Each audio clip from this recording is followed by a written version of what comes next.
Hello friends, welcome to सुख value education.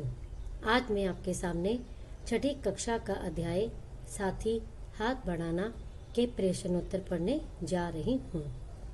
साथी हाथ बढ़ाना। प्रश्न पहला, इस गीत की किन पंक्तियों को तुम अपने आसपास की जिंदगी में घटते हुए देख सकते हो?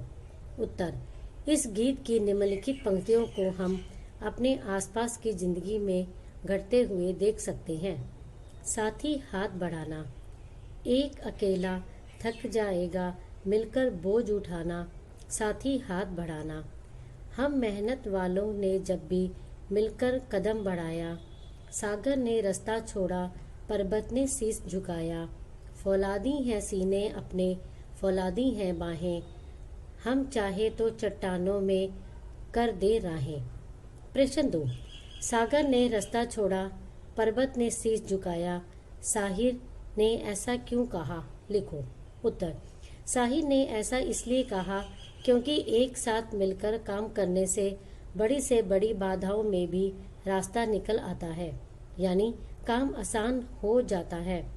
साहसी व्यक्ति सभी बाधाओं पर आसानी से विजय पा लेता है, क्योंकि एकता और संगठन में शक्ति होती है, जिसके बल पर वह पर्वत और सागर को भी पार कर लेता है।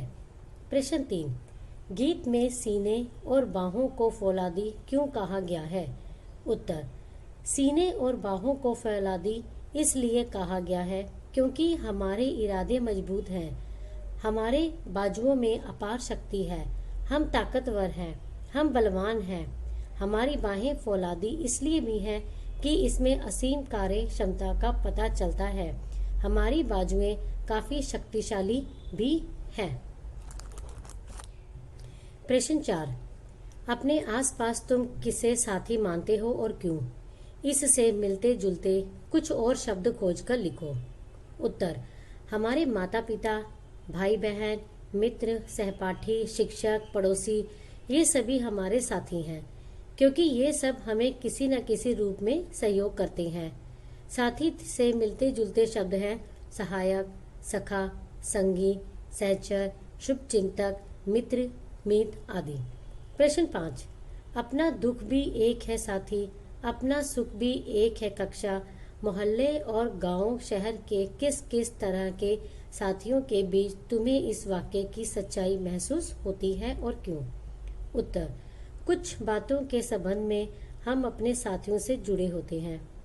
इन मामलों में हमारी एक सोच होती है और हमारे सुख दुख की अनुभूति भी एक होती है।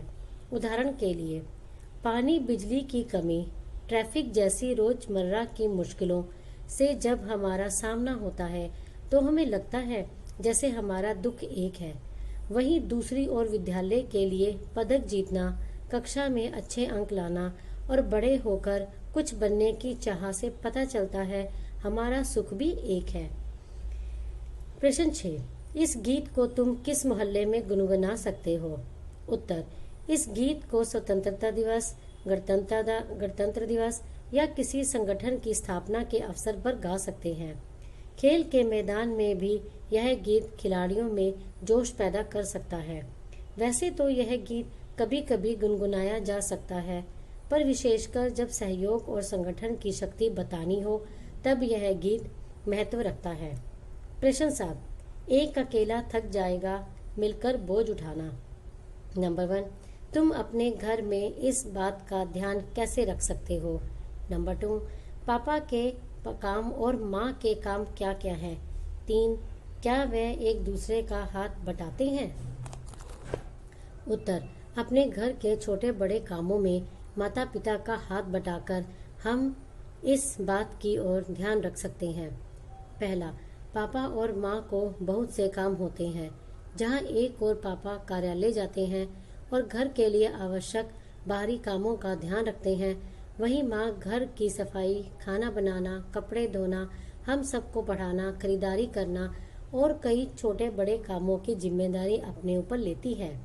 दूसरा, हाँ, वह इन कामों से एक दूसरे का हाथ बटाते हैं। प्रश्न 8, यदि तुमने नया दौर फिल्म देखी है तो बताओ कि इस गीत फिल्म में कहानी के किस मोड़ पर आता है।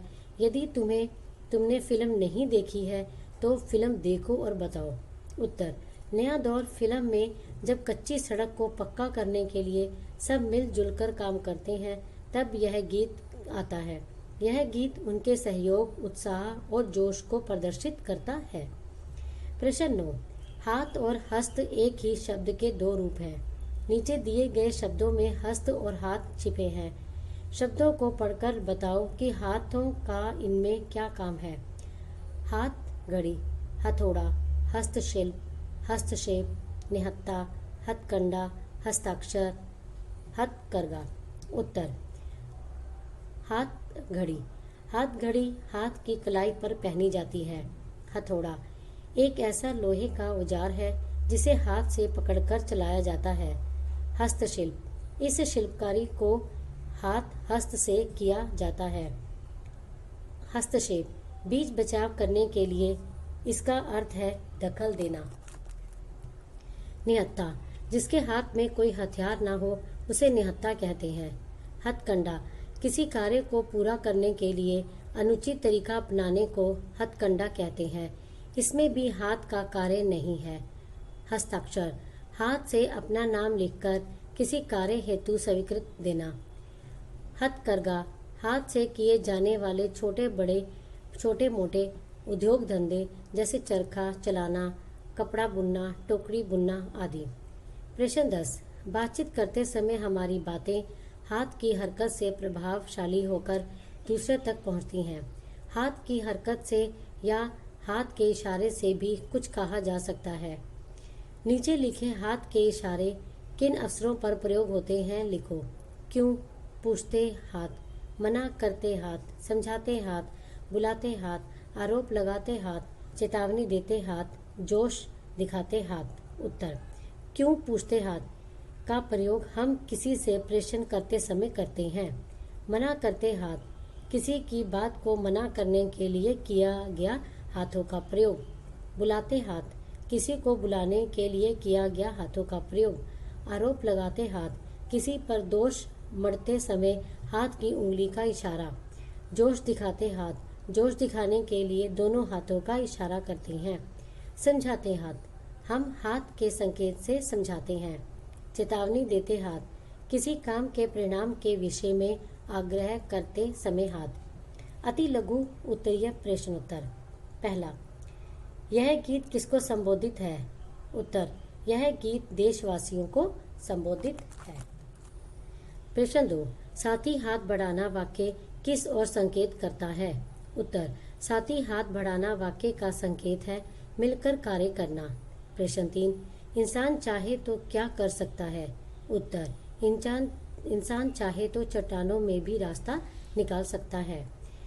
प्रश्न 4, गोरे के लिए हमने क्या किया है।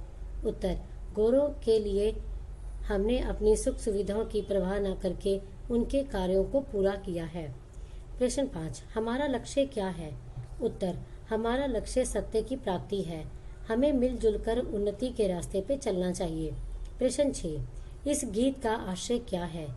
उत्तर, इस गीत का आशय यह है कि हमें आपस में मिलजुल कर काम करना चाहिए। अकेला व्यक्ति काम करते करते थक भी सकता है। संगठन और शक्ति के सामने बड़ी बड़ी बाधाएं दूर हो जाती हैं। मिलजुल कर मेहनत करने से भाग्य भी बदल सकते हैं। प्रश्न 7, क्या बिना सहयोग के आगे बढ़ा जा सकता है। उत्तर, बिना किसी के सहयोग के अकेले आगे बढ़ना कठिन कार्य है।